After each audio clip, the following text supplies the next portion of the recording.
le mystérieux, l'extraordinaire, l'envoûtant Servin. Ce Servin sans lequel Zermatt ne serait pas Zermatt. Tout a débuté il y a bien longtemps. Un siècle ou deux après Jésus-Christ, plusieurs familles habitaient des maisons disséminées. En 1100, une certaine dame Philippa, de la famille Platea, fit un don pour construire une chapelle au lieu dit Prato Borni, aujourd'hui Zermatt. En 1618, un premier recensement officiel eut lieu. On dénombra toutes les familles disséminées. Au total, 182 familles. Celles-ci prirent l'importante décision de se regrouper tout autour de la chapelle de Zermatt. Smoot, ce charmant hameau, sans doute très semblable à ce que fut Zermatt à ses débuts. En 1914-1918, la chapelle étant devenue trop petite, on se résolut à la démolir et à la remplacer par l'église d'aujourd'hui. C'est en 1838 que le docteur Laubert obtient de la commune l'autorisation de tenir une auberge et de poser une enseigne, laquelle était ainsi libellée. Hôtel Montservy, bon loge, à cheval et à pied, 1839. Aujourd'hui, Hôtel Montrose. L'époque qui va de 1857 à 1865, conquête du Cervin, est brillante pour l'alpiniste britannique avec ou sans guide. Les pionniers suisses, plus ou moins éliminés, ne sont plus des adversaires bien redoutables. Les jeunes Anglais qui parcouraient sans guide les Alpes composaient une brillante élite alpine, issue des grands collèges universitaires.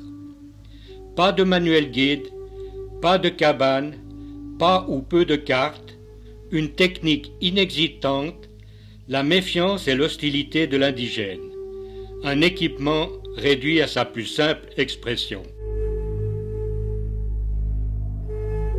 La conquête du Cervin avait exigé 18 tentatives s'étendant sur 9 années, 15 par le versant italien et 3 par le versant suisse.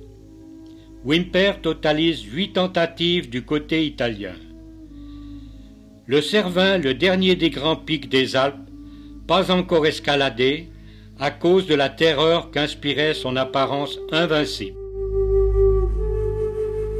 Tout a commencé le 12 juillet 1865, Whymper a 25 ans. À l'hôtel Montrose, il apprend que le révérend Charles Houston, Cros, Togwalder père et fils et Adove ont l'intention de gravir le Cervin. Il serait vraiment fâcheux de voir deux expéditions. Formons une seule cordée. Le 13 juillet 1865, départ de Zermatt à 5h30. En haut à gauche, avec la pipe, Peter Togwalder père, suivi du révérend Hudson, Adove et Peter Togwalder fils. En bas à gauche, Michel Cros, Lord Douglas, Edward Whymper. À 8h20, nous recueillîmes du matériel déposé dans la chapelle le jour précédent. Tente, couverture, corde.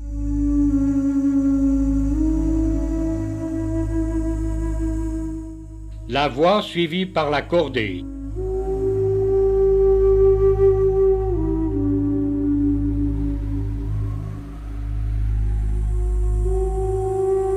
Avant midi, une position excellente avait été trouvée pour la tente à une hauteur de 3350 mètres.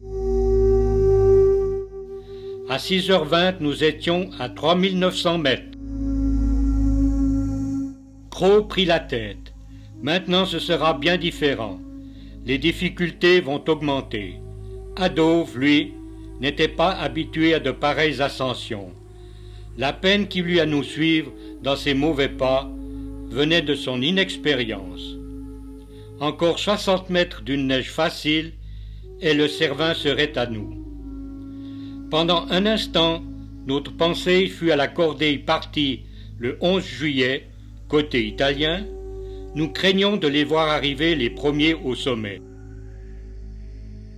À 1h40 de l'après-midi, le monde était à nos pieds. L'invincible Cervin était conquis.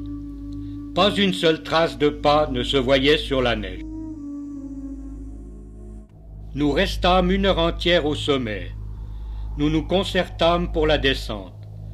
Croz descendrait le premier, suivi par Adove, Hudson, Lord Douglas, Togwalder père, moi-même et Togwalder fils. Nous allions commencer à descendre le passage le plus difficile. Un seul de nous marchait à la fois. Quand il avait trouvé un point d'appui solide, celui qui le suivait s'avançait à son tour. Croz avait déposé sa hache à côté de lui, et pour assurer une sécurité plus complète à Adove, il s'occupait de diriger complètement sa marche en plaçant l'un après l'autre les pieds de Adove. Croz se retourna pour descendre lui-même, d'1 ou 2 pas. À ce moment, Adove glissa, tomba sur lui et le renversa. Les deux se mirent à glisser à une vitesse effrayante. Hudson se trouva arraché à ses prises, ainsi que Lord Douglas. La corde subitement tendue nous imprima une violente secousse. Elle se rompit entre Togwalder et Lord Francis Douglas, au milieu de la distance qui les séparait. Nos compagnons roulèrent de paroi en paroi jusque sur le glacier du Cervin. Je demandai immédiatement la corde qui s'était rompue et je m'aperçus avec une profonde surprise, que dis-je, avec horreur, que cette corde était la plus faible des trois. Elle n'aurait jamais dû être employée au service qu'elle avait fait. Je compris de suite qu'il y avait là une question sérieuse à résoudre. 2 mystères encore aujourd'hui, soit 139 ans après, ne sont pas éclaircis. Le premier, le corps de Lord Douglas n'a jamais été retrouvé. Le deuxième, la corde trop faible. Whymper s'étonne que Togwalder père a utilisé entre lui et Lord Douglas une corde vieille et faible, mais c'est lui, Whymper, qui a fourni les cordes. 170 mètres répartis en 5 paquets, une corde étant réservée comme corde d'assurance pour être peut-être coupée ou laissée sur place. Whymper et Hudson avaient convenu la chose entre eux et omis d'en faire part aux autres. Par la suite, les prises de position écrites et orales de Whymper au sujet de l'accident sont bizarres.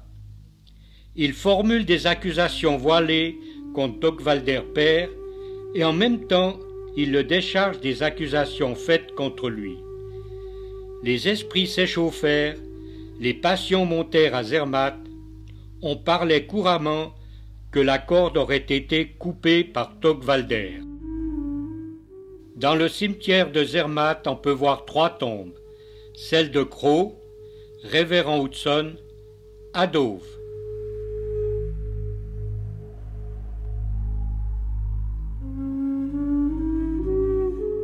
Au musée de Zermatt se trouvent quelques objets de cette tragédie. Le piolet de Whymper. Le Cervin est la dernière grande première pour Whymper. L'accident avait-il brisé en lui la volonté et l'audace nécessaires pour courir à nouveau de grandes aventures? Pendant plusieurs années, il parcourra sans cesse la Suisse, publie un excellent guide de Zermatt qu'on trouve encore aujourd'hui dans les librairies de Zermatt. On peut dire que la première victoire du Cervin et l'accident ont rendu encore plus célèbre toute cette région.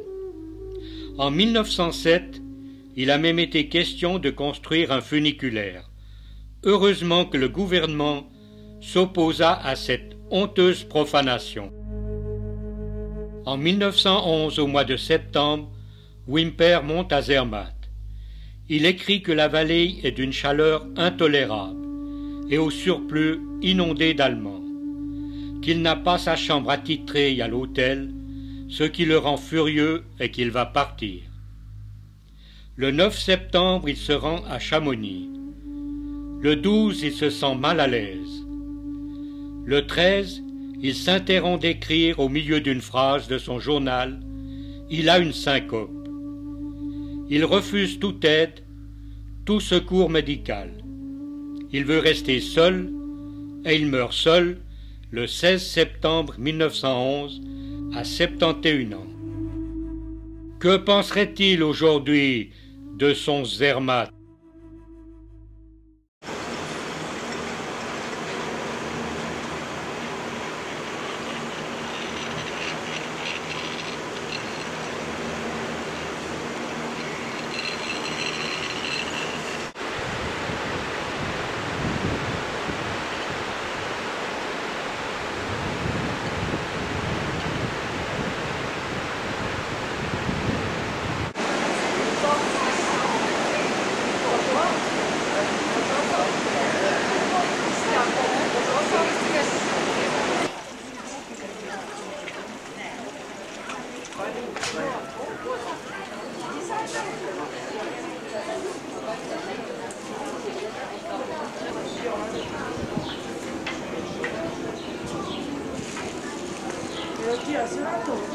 ¿Qué estoy haciendo?